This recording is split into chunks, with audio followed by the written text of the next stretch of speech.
ফজর, জোহর, আসর, মাগরিব, ঈশা নামাজ কয় ওয়াক্ত ফরজ? 5 ওয়াক্ত। এই 5 ওয়াক্তের মধ্যে ফজর এবং মাগরিব এই 2 ওয়াক্তের আমল ভিন্ন। এই 2 ওয়াক্ত ফরজ নামাজের পরে আল্লাহ রাসূল ব্যতিক্রম কিছু আমল করছেন।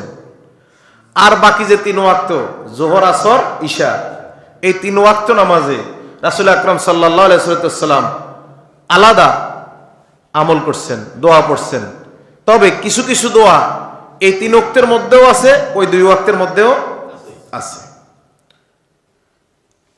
আমরা এখন কথা বলবো জোহর, আসর এবং ঈশার সালাতে আল্লাহ রাসূল সাল্লাল্লাহু আলাইহি ওয়াসাল্লাম সালাম ফিরানোর পরে কি বলতেন। সহিহ বুখারীর হাদিস, মুসলিমের হাদিস, আবু দাউদের হাদিস, নাসাইর হাদিস, প্রথম খণ্ড থেকে প্রত্যেকটা কিতাবের। বুখারী 116, মুসলিম 17 নম্বর হাদিস। যাই হোক, আর রেফারেন্স দিলাম না।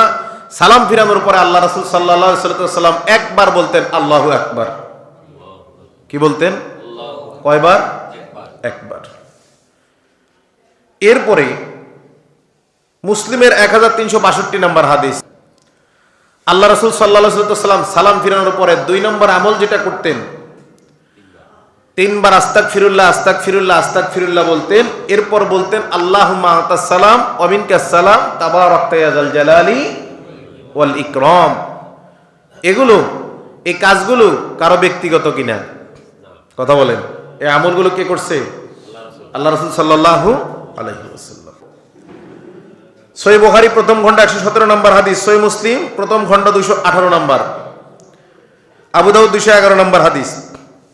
আল্লাহ রাসূল সাল্লাল্লাহু আলাইহি ওয়াসাল্লাম 3 নম্বর যে আমলটি করতেন, তিনি বলতেন লা ইলাহা ইল্লাল্লাহু ওয়াহদাহু লা শারীকা লাহু লাহুল মুলকু ওয়া লাহুল হামদু ওয়া হুয়া আলা কুল্লি শাইইন কাদির। আল্লাহুম্মা লা মানিআ লিমা আতাইতা ওয়া লা মু'তি লিমা মানা'তা ওয়া লা ইয়ানফা'ু যাল জাদ্দু মিনকাল জাদ্দ। এই দোয়াটাও আল্লাহ রাসূল পড়তেন। তাহলে ফরজ নামাজের পরে দোয়া কবুল হয়। দোয়া এগুলাই সেগুলা। বুঝাইতে পারলাম কিনা? দোয়া কোনগুলা? রাসূল যেগুলা পড়ছে সেগুলা আমি আপনি যদি পড়ি কবুল হবে কি হবে না?